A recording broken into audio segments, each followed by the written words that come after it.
Coucou tout le monde. Bon, ben voilà la première vidéo. Je me suis dit que j'allais commencer par un truc très simple parce que je sais pas du tout ce que ça va donner.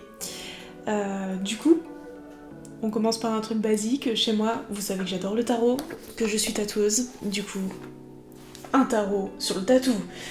Alors, je vous explique.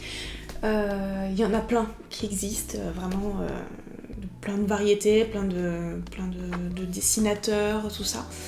Et j'ai regardé des reviews sur internet, enfin je vous les mets en lien, vous pourrez les voir. Mais celui-ci m'a vraiment tapé dans l'œil, c'est Tarot et Tatouage, donc je vous montre ça comme il faut. Il est un peu doré, je sais pas si vous voyez. C'est une jolie boîte, hein. C'est une boîte en dur, vraiment chouette. Ce que j'ai apprécié, c'est que contrairement aux autres que j'avais trouvés, les dessins, il y a vraiment un parti pris qui est fait en mode old school, quoi. Et je trouve qu'il y a toujours ce petit côté vintage qui est assez cool dans le tatou avec le old school. Moi, j'aime beaucoup. Et du coup, un tarot avec sur le thème du tatouage, en plus en old school, je trouvais ça vraiment chouette. Du coup, je me suis fait un peu influencer par une review que j'ai trouvée sur internet. Et je vais pas vous la faire la review, ça sert strictement à rien. C'est juste pour vous donner aussi mon avis en tant que tatoueuse, du coup. Donc, déjà, il y a un petit livret qui est dedans. J'ai pas encore eu le temps d'étudier le truc parce que je voulais un peu le découvrir avec vous. Mais de ce que j'avais eu comme info, il était assez complet. Vous avez vraiment toutes les infos par rapport à chaque carte, en fait. Vous avez pas mal de trucs qui sont donnés comme indication. Je crois qu'il y a aussi des tirages qui seront proposés de mémoire. Je vais voir un peu, vérifiera. Mais bon, vous avez la review qui est beaucoup plus sympa que ce que je suis en train de vous montrer. Et voilà, du coup, le coffret, comment il se présente avec les cartes dedans. Tchouk, qui sont maintenues par une espèce de petit machin rouge, là, voilà, le truc classique, voilà. Et on commence par l'as des épées. Je sais pas si vous voyez bien. Voilà. Les cartes, je les trouve très chouettes parce qu'elles sont assez épaisses et elles ont un rendu. Enfin, moi je trouve au toucher, c'est un peu mat. On n'est pas sur du brillant ni satiné. Pour moi, on est plutôt sur du mat. Le dos des cartes, je vous les montre. Donc, le gros avantage pour moi des dos des cartes comme ça, c'est qu'on peut faire un tirage à l'endroit, à l'envers, sans savoir ce qui se passe derrière. Donc ça c'est cool. Et je vais vous montrer quelques cartes vite fait, mais moi celles qui m'ont grave tapé dans l'œil, c'est les deniers en fait sur leur série. Elles sont vraiment super chouettes. Je vais vous montrer l'as des deniers notamment, avec un pan. Je sais pas si vous voyez, un pan avec des roses, tout ça. Il est vraiment chouette. Toute la série des deniers, elle est bien travaillée. Enfin, pour moi, elle est vraiment très très belle, comme le reste.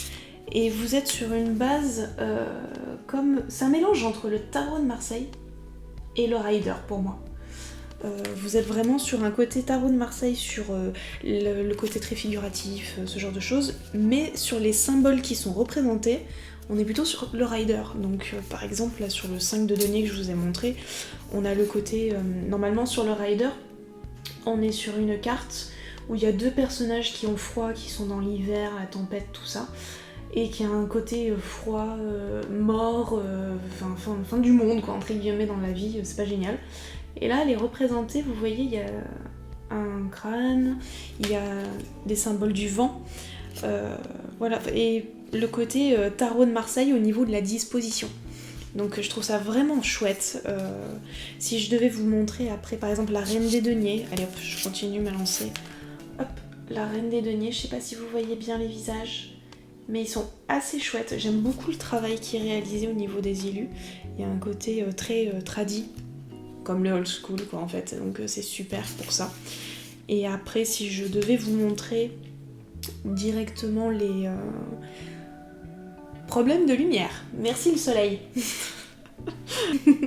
Donc problème de lumière, je suis désolée. C'est comme ça, il fait beau, il fait moche en même temps. Du coup, voilà, pour vous montrer, par exemple, la justice, donc les figures, voilà, pour les arcanes majeures.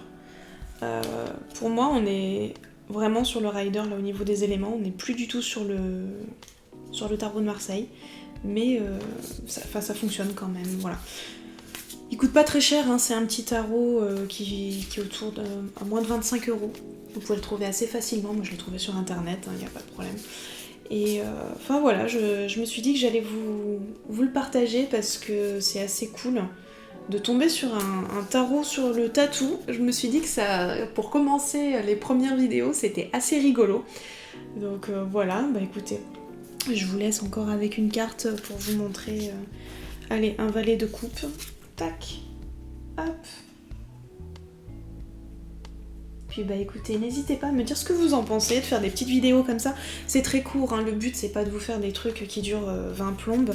Mais je me disais, vous présenter un truc que j'apprécie plutôt que de vous faire des stories ou des IGTV, c'est plus simple et comme ça vous retrouvez plus facilement aussi toutes les infos parce qu'on me pose souvent les mêmes questions et je trouve que c'est une grosse perte de temps malheureusement.